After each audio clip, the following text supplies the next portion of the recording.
হ্যাঁ, tell me. সেই imported কার্পেটটা গেছে? এই ডেলিভারি বয় অভিনব 60 কোটির বিট করেছে। মানে আজকাল ডেলিভারি বয়দের কাছেও এত টাকা থাকে যে 5 কোটির জিনিস 60 কোটিতে কিনছে। আমি শপথ করে বলছি, ও এখান থেকে বের হতেই আমি ওকে বলবো, আমি ওকে ছাড়বো না। আর্চনাজি, এসব ভাবার আগে শুধু একবার আফিনাবের মুখের দিকে তাকান।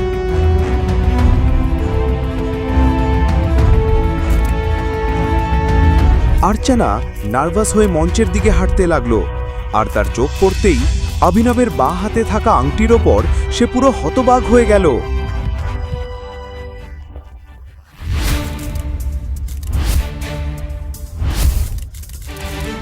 টাইগার! টাইগার নামটার পেছনে আসল সত্যিটা কি? কিভাবে এক ডেলিভারি বয়ের অ্যাকাউন্টে 800 কোটি টাকা থাকতে পারে? যদি সে এত ক্ষমতাবান হয়, তবে সারা দুনিয়ার সামনে ডেলিভারি বয় সেজে থাকলো কেন?